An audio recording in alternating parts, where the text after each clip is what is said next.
T T P کے پاس غیر ملکی ساختہ اسلحہ خطے کے لیے بڑا خطرہ ہے۔ حالیہ دہشت گردی کی لہر نے بڑے خطرے کو جنم دے دیا ہے۔ مزید تفصیلات جانیں گے نمائندہ خصوصی سلمان آوان سے۔ سلمان بتائیے گا۔ جی بالکل، پاکستان ویسے تو کافی عرصے سے کم و بیش 2 دہائیوں سے ٹی ٹی پی کی دہشت گردی کا شکار ہے، لیکن اب ہم نے دہشت گردی میں جس طرح سے حالیہ دنوں میں دہشت گردی کی لہر میں اضافہ دیکھا ہے، اس کی سب سے خاص بات یہ ہے کہ ٹی ٹی پی کے دہشت گردوں کی دسترس میں اب جدید ترین غیر ملکی ساختہ اسلحہ جو ہے اور اس اسلحے کی بھی بڑی فراوانی ہے۔ اور اس حوالے سے گزشتہ روز جنوبی وزیرستان میں سیکیورٹی فورسز نے جب خفیہ معلومات کی بنیاد پر یعنی کہ ایک انٹیلیجنس بیسڈ آپریشن کیا اور اس آپریشن کے دوران 8 دہشت گردوں کو جہنم واصل بھی کیا گیا، تو ان دہشت گردوں کے قبضے سے بہت بڑی تعداد کے اندر، بہت بڑی مقدار کے اندر غیر ملکی اسلحہ جو ہے وہ برآمد ہوا، جس کے اندر امریکن ساختہ ویپنز جو ہیں وہ بھی شامل ہیں، جو کہ اس بات کا ثبوت ہے کہ افغانستان میں امریکہ کا چھوڑا ہوا اسلحہ جو ہے وہ دہشت گردوں کے ہاتھوں لگ چکا ہے۔ اور دہشت گردوں میں سے ہم بات کر رہے ہیں کالعدم ٹی ٹی پی کی، جو کہ اب بڑے پیمانے پر اس اسلحے کو استعمال کرتی بھی دکھائی دے رہی ہے اور بڑے منظم انداز کے اندر پاکستان کے اندر بدامنی کو فروغ بھی دیا جا رہا ہے۔ اور جو دہشت گردی کی ریسنٹ وارداتیں ہیں جس میں پشاور، لکی مروت،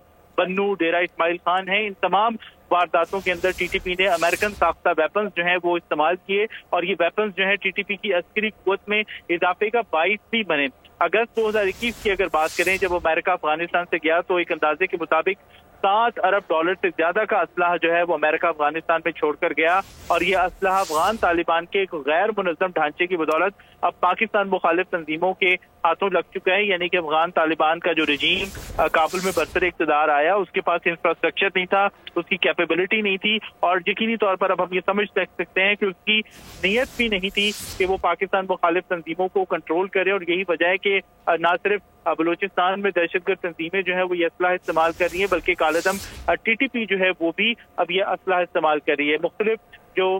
وارداتیں دہشت گردی کی سامنے آئی ہیں، مختلف جو انسیڈنٹ سامنے آئے ہیں، جس کے اندر فروری 2022 میں نوشکی اور پنجگور کے حملے تھے، ایف ٹی کیمپ پر نشانہ بنایا گیا تھا۔ اسی طرح 12 جولائی 2023 کو یوب میں گیریزن پر حملہ کیا گیا تھا، اس میں بھی ٹی ٹی پی نے غیر ملکی اسلحہ استعمال کیا۔ اس کے علاوہ 6 ستمبر 2023 کو جدید ترین ہتھیاروں سے لیس دہشت گردوں کے ایک بہت بڑے گروپ نے، ہم سب جانتے ہیں کہ چترال میں 2 فوجی چوکیوں پر حملہ کیا، تو یہ حملہ ایسے ہی نہیں تھا۔ دہشت گردوں کے پاس ایک طرف تو افغانستان میں سپورٹ کیمپ تھا، بیس کیمپ تھا، اور اس سب سے امپورٹنٹ چیز جس کی ہم بات کر رہے ہیں، نشاندہی کر رہے ہیں، وہ یہ ہے کہ ان دہشت گردوں کے ہاتھوں میں امریکن ویپنز موجود ہیں۔ یہ وہی اسلحہ ہے جو امریکہ افغانستان میں چھوڑ کر بھاگا تھا، اور اس اسلحے کو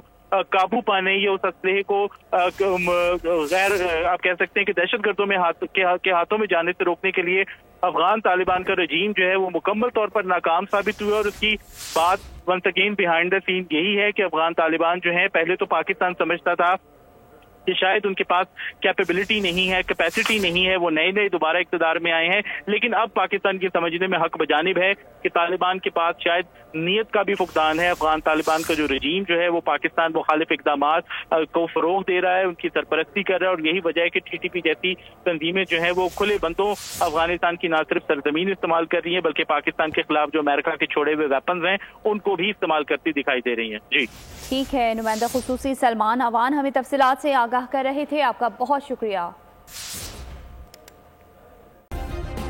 سبسکرائب کریں اور بیل دبائیں تاکہ کوئی خبر رہ نہ جائے۔